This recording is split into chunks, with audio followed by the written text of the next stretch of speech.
Muito bem, Olá, querido. tá joia? Boa noite a Joia. América, Thalita. É um prazer enorme, depois de alguns dias que a gente vem tentando estar com eles para essa live, para esse momento. Hoje a gente conseguiu, graças a Deus.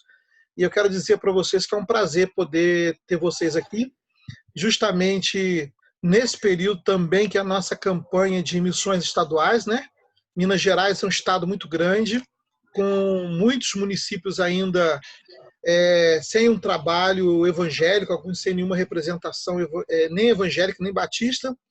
E aí, aproveitando essa situação que hoje nós estamos vivendo, que vocês não estão na Bolívia, mas estão aqui perto de nós, no Vale do Aço, então a gente convidou o Américo e a Thalita para participar desse momento.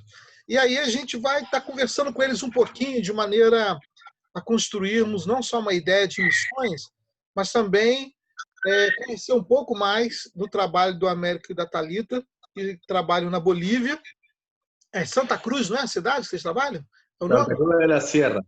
Santa Cruz de La Sim. Serra. Santa Cruz. Isso. E vocês já estão lá há quanto tempo mesmo? Boa noite a todos. Nós estamos lá há 7 anos, pastor. Já estamos trabalhando com diferentes projetos, diferentes frentes, e nós temos nos dedicado a construir com o pessoal, com a população boliviana, uma igreja que seja sustentável, uma igreja que tenha visão missionária, projetos que possam beneficiar tanto a comunidade em si, como as igrejas que ela atinge, né? Mostrando que sempre é possível nós, como igreja do Senhor, sermos servos, sermos aqueles que proclamam o evangelho de diferentes formas, mas sempre buscando ver o reino crescer. Ótimo, ótimo. Sim. Eu, quando resolvi fazer essa live com vocês, eu pedi sugestão a algumas pessoas de perguntas, né? E algumas me enviaram, a gente montou alguma coisa. E aí é o seguinte, a gente sabe que o missionário está no campo e trabalha, mas às vezes, poucas as vezes, a gente sabe o que levou ou qual foi o processo que levou esses missionários lá. Aí eu queria que cada um de vocês dois, né, vou dar 2 minutos, resumir a vida, falasse para a gente como é que se deu o chamado de vocês. Como é que cada um de vocês dois, já que o Américo é peruano, né? A Thalita é brasileira, como é que vocês dois, em contexto diferente, cada um entendeu esse chamado para missões? Começar pelo Américo. Sim, eu vou começar porque talvez eu tenha que sumir daqui e ter que ver meus filhos. Minha filha tem 5 meses, Amy, e às vezes ela precisa de muito amor, muito cuidado. Então, se eu sumo daqui é porque estou cuidando da minha filha, Ah, tá? joia, fica à vontade. Pastor, meu chamado foi um pouquinho natural. Não teve nenhuma visão, não teve nenhum sono. Vocês sabem, as pessoas que me conhecem sabem que eu aceitei Jesus em um centro de recuperação, de reabilitação para dependentes químicos, né? Esteve em drogas 9 anos e por um projeto missionário da junta que é na cidade de Arequipa, Peru, eu aceitei Jesus lá, fui acompanhado, fui discipulado, e Deus começou a me falar na Bíblia, né? Ide fazer discípulos, ide chamar, ide pregar. Quando leí Mateus 25, por exemplo, que fala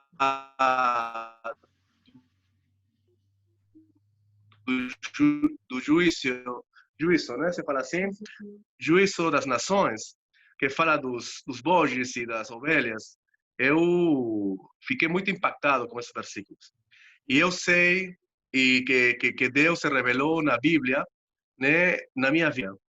Depois dali, eu comecei a servir, comecei a discipular pessoas, comecei a pregar a palavra, comecei a evangelizar, e isso foi enchendo minha vida, foi enchendo todos os vazios que eu tinha. Jesus já tinha impactado minha vida. Então, a partir dali, eu decidi entregar toda a minha vida para o serviço ao Senhor. Mas isso também foi, eu aprendi como que na prática. porque depois que eu fiquei internado por 9 meses, eu peguei um trabalho secular. Só que não sentia a mesma coisa, eu me sentia que não estava no meu lugar. E falar para Deus, Deus, me ajuda, me tira daqui, cara, eu não quero, eu quero te servir. E ele passou uma semana, pastor, e ele me tirou dali. Ó, E entrei incrível. outra vez a trabalhar no centro de recuperação, e desde ali até agora estou servindo ao Senhor. Graças a Deus. Amém, amém. E aí, Thalita?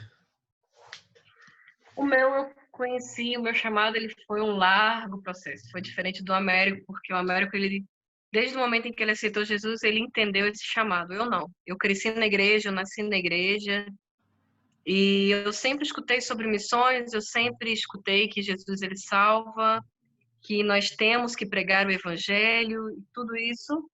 Só que eu demorei muito a entender que eu também era parte disso. Para mim, eram só os missionários que iam lá para fora, que tinham essa responsabilidade, ou que tinham que fazer É. essas coisas. E aí, Deus, foi um largo trabalho. Até um tempo em que eu, lendo a palavra, estudando, Deus, ele começou a me falar de uma forma diferente. Ele começou a virar e falar assim, olha, eu quero mais. Aí eu falei, Senhor, vamos lá. Então, eu vou servir em outros ministérios. Eu comecei a servir todos os ministérios da igreja. Ah, Meu tá. pai era o pastor, então eu entendi assim, eu tenho que servir mais, vamos servir. Aí Vamos eu servir. entrei no Ministério de Louvor, de jovens, de escola bíblica, até zeladora da igreja eu falei que eu ia ser Ó. também. E aí até que Deus ele falou assim, não, mas eu quero algo mais. Aí eu entendi que era a minha vida a serviço dele por completo, de tempo completo, da forma como ele se revela a nós e mostrar isso para outras pessoas. Ou seja, com aquilo que eu tinha, com o que eu sou, com o que eu posso, eu compartilhar isso, e aí o meu chamado foi se desenvolvendo em cima disso, através disso também. Uhum. Então, foi um processo, eu senti o meu chamado de verdade, assim, eu tinha 18 anos, eu respondi ao chamado, eu tinha 27 anos. Uhum. Então, às vezes eu falo que eu demorei um pouco em resolver as coisas de Deus, mas eu sabia que Deus estava me planejando, Deus estava me projetando para algo usar para o reino dele. Ótimo. Que bom, que bom. É, cada um tem uma experiência diferente, né? Deus chama e às vezes tem um chamado com uma forma diferente do outro, mas enfim, vocês dois acabaram atendendo esse chamado e a gente acha tão interessante, né? Porque me parece que vocês dois se conheceram num projeto missionário, não é? Numa viagem dessa missionária aí acabaram se conhecendo. Sim, sim. Sim, ela que ficou, ela que fica apaixonada, pastor. Ah, Ele pegou o olho e foi. eu me lembro que uma É, vez a sim. Thalita é, eu me lembro que a Thalita falou uma vez que ela é resposta de oração para você, que você vivia orando por alguém. Que bom. Outra coisa, né? Há 7 anos vocês estão lá na Bolívia, né? Em Santa Cruz. E aí, qual é o trabalho que hoje vocês. É o principal trabalho nesse aspecto de evangelização? O que vocês hoje estão desenvolvendo com maior vigor hoje lá no campo? Pastor, nós fomos com a ideia de plantar uma igreja entre universitários. Mas nesse tempo, Deus foi nos mostrando e nos ensinando que plantar igreja entre universitários é um desafio muito grande. E um desafio que envolve outros ministérios. Então, além de plantar uma igreja, nós começamos a trabalhar com outros ministérios. Então, nós tínhamos a plantação da igreja com pequenos grupos, com a estrutura da igreja, com templo, ministério de louvor, de oração e tudo. E nós começamos a desenvolver outros projetos que atendessem à realidade de ensinar essa comunidade a servir. Porque nós entendemos o seguinte, da mesma forma como Deus ensinou tanto a mim e ao Américo a questão do servir, nós entendemos que nós tínhamos que ensinar e passar isso também para outros. Uhum. Então, um dos projetos que nós ainda desenvolvemos lá é o projeto Radical, que é um projeto evangelístico, um projeto voluntário, discipulador. E através do projeto Radical, nós evangelizamos tanto comunidades bolivianas quanto outros países, porque nós fizemos 3 viagens missionárias, e dessa forma o Radical, ele é evangelístico e capacitador de igrejas. Então, nós capacitamos as igrejas para que as igrejas tenham essa oportunidade de evangelizar, de discipular, de levar o evangelho para frente. Então, o projeto tem 5 anos, vai fazer 6 anos, né? Sim. Nesses 6 anos, o projeto nós conseguimos evangelizar mais de 5.000 pessoas nesse tempo. Com jovens, senhoras, crianças, adolescentes. E vemos que agora o projeto ele vai se expandir um pouco mais para outros países. Nós já temos radicais na Argentina, radicais no Peru, radicais aqui no Brasil. Então, na Suíça também tem uma radical que é suíça. Que isso, que bacana. Então, nós temos entendido que é o projeto de Deus para outros lugares também. Levar essa visão evangelística, capacitadora, de trabalhar para o Senhor, as coisas do Senhor para fora. E aproveitando que nós somos uma igreja entre universitários que fazem medicina, nós começamos o projeto Lucas, que é atendimento médico de saúde gratuita nas comunidades bolivianas, que é uma grande necessidade, né? E nós temos percebido cada vez mais o quanto a saúde é um bem tão precioso que nós precisamos cuidar e ensinar também, né? Coisas às vezes simples, pastor, como escovar os dentes, coisas como tirar piolho das crianças ou dar um medicamento, um paracetamol. Pode parecer para nós algo tão comum, mas que para algumas comunidades isso é algo de outro mundo. E um outro projeto que nós também temos desenvolvido, e que é um pouco nosso forte, assim, é o Ministério Esportivo. Nesses 7 anos, nós já praticamos jiu-jitsu, taekwondo, muay thai, funcional, zumba, um pouquinho de futebol, basquete, e Deus ele tem nos mostrado que essa ferramenta que é universal, ela é universal também para que outros conheçam a Jesus. Que bacana. Então, cada vez que a gente tem um jogo, um campeonato, nós nos esforçamos para mostrar Jesus. Mostrar que Jesus gosta de esporte, Jesus também se alegra com o esporte. E nós buscamos, dessa forma, compartilhar o evangelho de forma natural, né? Então, o nosso ministério esportivo é como se fosse o nosso... porque nós somos esportistas também, né? Nesse tempo, eu já virei praticante de jiu-jitsu, meu esposo também, fora os outros esportes que a gente gosta. Então, é uma ferramenta que Deus usa conforme o que Ele quer. Então, não tem algo específico, assim, sobrenatural. Existe o natural de Deus, que é aquilo que Deus já nos tem dado, e a gente só precisa colocar à disposição do Senhor. Né? Ou seja, o esporte é só a via, né? É o caminho até as pessoas. Né? Que nem você disse, é uma linguagem universal. Então, mesmo quem não... Assim como a música, como outras coisas, então... Tudo que pastor, a gente aprendeu o seguinte, que tudo que nós temos nas nossas mãos, Deus pode usar para que o evangelho possa ser proclamado. É uma forma de nós fazermos discípulos e principalmente uma forma de nós sermos discípulos do Senhor Jesus. Amém. Então, para nós isso é muito forte. Joia. Então, nós estamos vivendo esse período de pandemia, né? Onde há inúmeras restrições, com certeza lá na Bolívia também está acontecendo. E aí, como é que está lá no campo hoje, né? Vocês estão aqui devido a essa questão, não podendo voltar. E como é que está lá no campo lá? Tem líderes que estão tocando trabalho lá? Como é que as pessoas lá estão vivenciando essa realidade da pandemia? Quando nós nos planejamos para vir ao Brasil, nós estávamos já preparando um grupo de líderes. E quando nós começamos a planejar a vinda ao Brasil esse ano, nós íamos vir tanto para o nascimento da Amy, quanto para um tempo de promoção, né, de restauração, nós demos mais força para esse grupo de líderes, para essa liderança. E esses líderes, nós entendemos que eles eram a resposta para aquilo que nós estávamos desenvolvendo lá na Bolívia. Então, esse grupo, nós viemos e esse grupo ficou lá, né, para continuar desenvolvendo o trabalho na congregação. Esse trabalho incluiu o esporte, a música, cada uma das coisas que nós tínhamos, eles iam continuar realizando, né?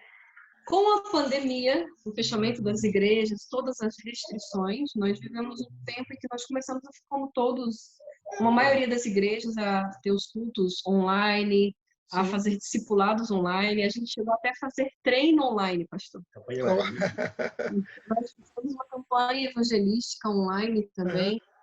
Então, nós entendemos, aproveitamos aquilo que Deus, a oportunidade que Deus nos deu agora, que é usar a rede social. Então, se é para usar a rede social para proclamar Jesus, bora fazer. E nessas últimas 2 semanas na Bolívia está começando a ter uma pequena abertura, já tem uma flexibilização da quarentena, apesar das fronteiras continuarem fechadas e houver outras restrições. Apesar de lá ainda não ter o pico, ainda não teve o pico lá. Tá um sistema de saúde bem deficiente, só que lá a galera trabalha muito a nível diarista, né? Eles trabalham ao diário para receber e ter o sustento. Então, a nossa igreja está muito pobre.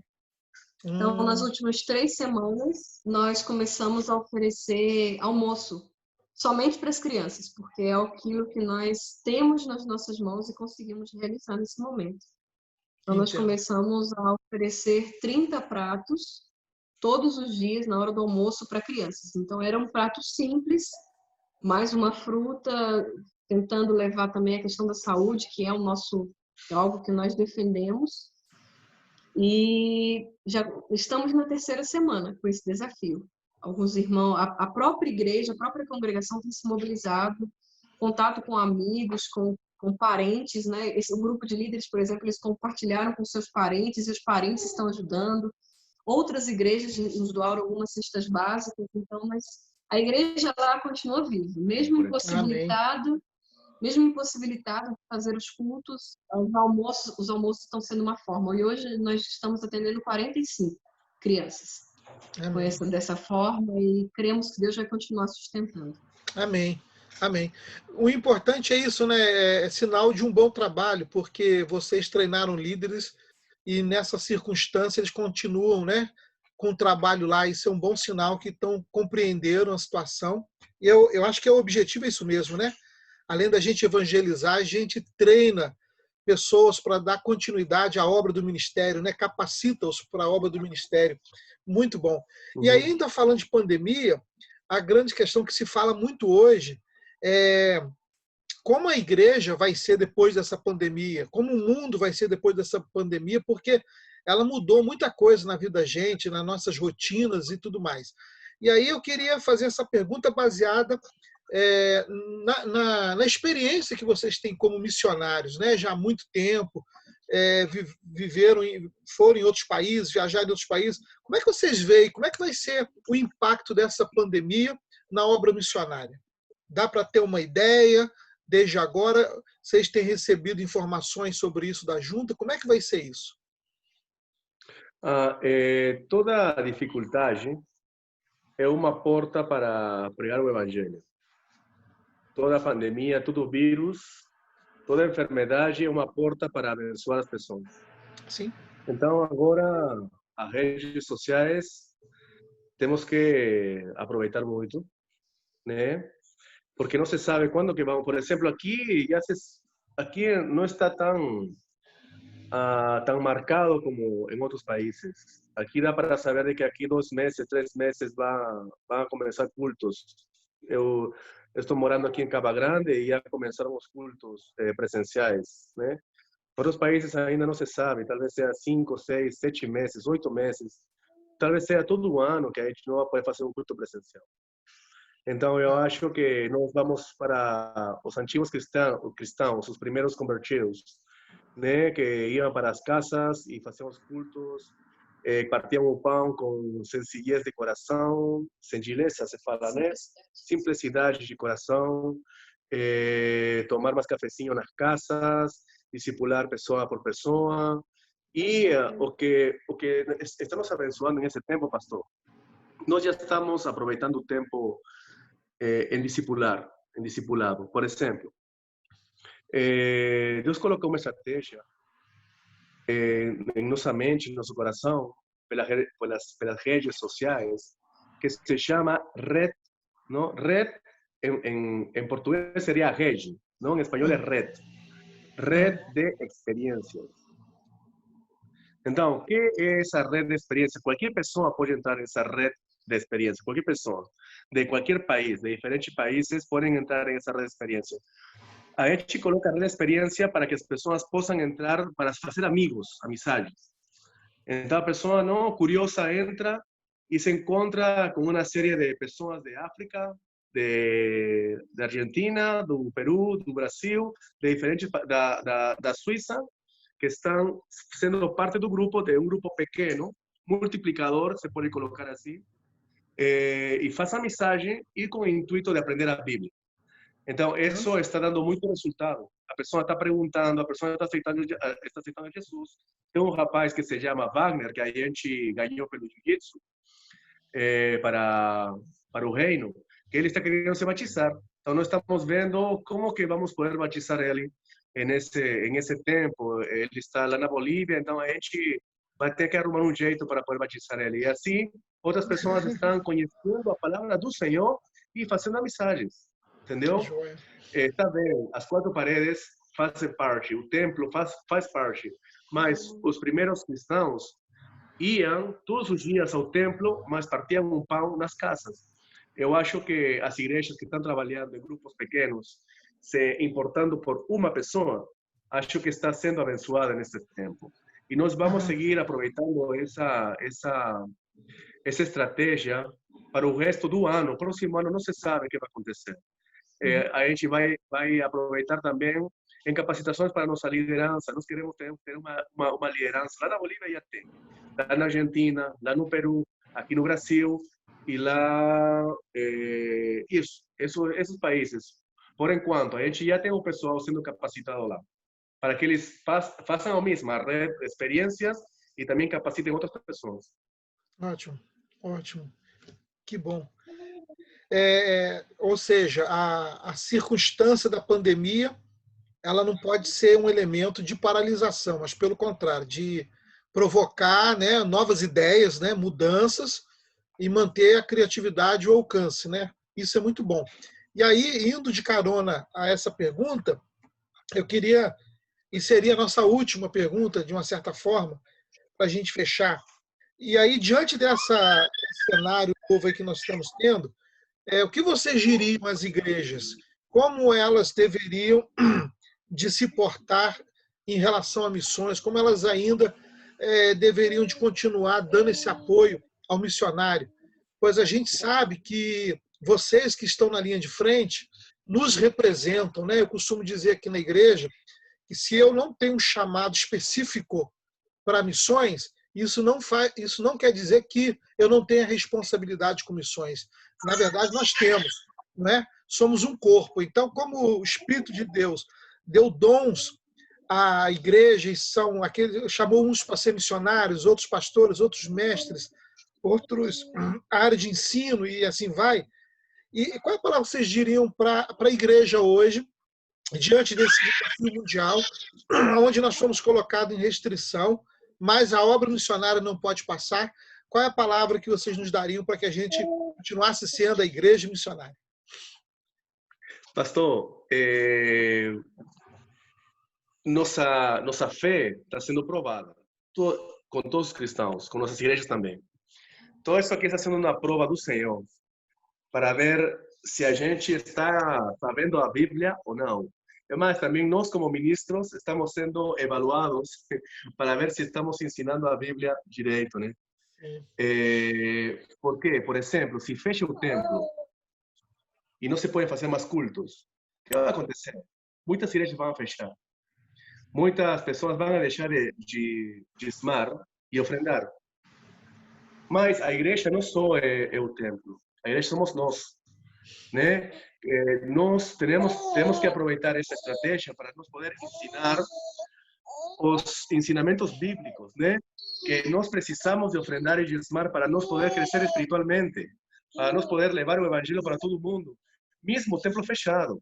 Nós lá na Bolívia, com o templo fechado, com frio, com chuva, nós seguimos amando as pessoas e distribuindo o pão diário. Então, acho que as igrejas podem aproveitar esse tempo, os irmãos cristãos podem aproveitar esse tempo para poder incrementar a fé, agora nós temos que ofrendar ainda mais, temos que diezmar ainda mais, porque a obra está caindo, mas está se levantando. As pessoas que têm a Cristo em frente, eles estão sendo muito abençoados. Eles estão vendo as pessoas, por exemplo, a gente estava estudando Lamentações 3, quando Jeremias estava em um poço cheio, em uma cova cheia de água, e as pessoas lançavam pedras para ele, e ele passa uma dica agora para nós, para a nossa quarentena.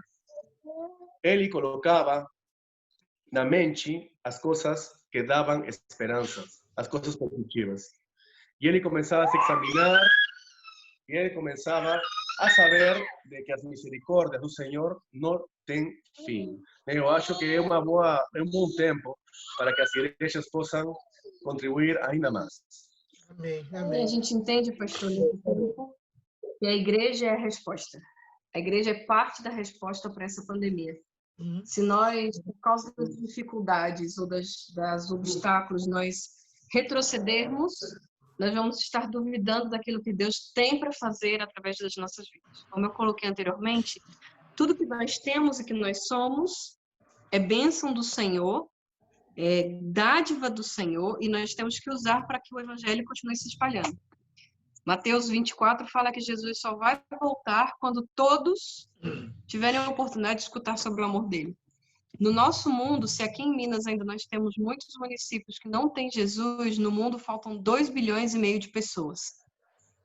Então nós ainda temos muita coisa para fazer, igreja. Muita coisa. A igreja é a resposta do Senhor para esse tempo, para essa nova geração. Nós vamos ter muito trabalho pela frente, muitas coisas nós vamos precisar nos desdobrar, mas eu entendo que Deus, ele está no controle. Deus, ele não perdeu o controle. Deus, ele sabe de cada coisa, de cada momento. E uma experiência de uma amiga nossa que nos marcou muito, ela é missionária na Guatemala, e na Guatemala eles estão em quarentena ainda mais tempo que no Brasil. E lá é um dos países mais pobres da América Central. E ela, essa semana, ela compartilhou conosco que ela recebeu uma cesta de frutas frescas dos irmãos da igreja. A igreja deles é um lugar muito pobre, muito pobre, simples, e os irmãos se preocuparam em oferecer algo de valor e de qualidade. Então, a igreja, pastor, é a resposta. Desde os mínimos detalhes até os detalhes grandes, até nós sabermos sermos sábios em usar as redes sociais, nós sermos sábios nos nossos relacionamentos, nós sermos sábios nos nossos pequenos grupos. O Senhor, ele tem o controle e ele quer usar cada um de nós. Amém. Então, a igreja é a resposta para esse tempo. Amém, amém. Que bom. Bom, estou aqui, nosso tempo, às vezes que eu estou olhando o relógio aqui, porque o nosso tempo tá diminuindo, né? Para não cortar no meio aqui. Bom, é muito bom saber disso, né? Que eu acho que isso nos traz vigor, ânimo, sabendo que Deus está no controle. Eu costumo dizer aqui na igreja o seguinte, Jesus já havia advertido, né? Mateus capítulo 24, um sermão profético, que viria um tempo de dores, tempo de muita provação. Enfim, nós estamos passando por um desses momentos, né? Provavelmente. E aí, como vocês disseram, nós não podemos de maneira nenhuma perder o foco, esmorecer, apesar de. Bom, eu queria muito agradecer a você, Thalita Américo. Como é que é o nome da bebezinha mesmo? É o Caleb? Amy. Hã? Amy. Henry? Amy. Eu quero agradecer muito vocês, né? Forma aí, família bonita, pela disponibilidade. Né? Eu sei que vocês, com 2 crianças aí pequenas, tomam tempo e criança exige mesmo a atenção da gente. Eu quero agradecer muito e desejo muito que Deus continue abençoando vocês. E eu espero que a gente volte a ter aquela oportunidade de recebê-los aqui na igreja, né? Para a gente ter esse contato aí, dar aquele abraço. Que a gente ia estar aí. Joia. E aí, enquanto vocês estiverem aqui no Brasil, eu espero que a gente possa ter outros contatos, outros momentos também, dividir esse pão espiritual aí, né, com os irmãos, com todos, de maneira que as pessoas sejam edificadas. Muito obrigado, Deus abençoe muito vocês, tá? Que a graça e a paz de Jesus seja sobre a vida de vocês, tá bom? Amém, pastor. Deus abençoe a amada igreja. Continuamos juntos. Amém. Tá bom? Forte abraço. Tá joia, amém. Orando por Obrigado. vocês. Amém. Obrigado. Até mais. Abraço para todo mundo.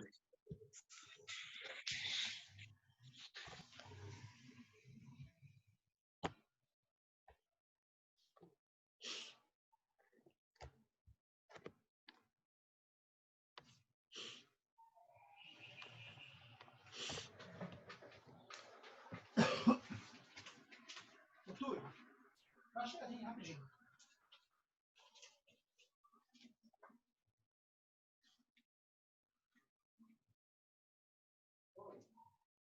Eu não consegui, foi ele encerrar. Eu cliquei em cima lá, mas não apareceu o negocinho, não. Já deu? Já.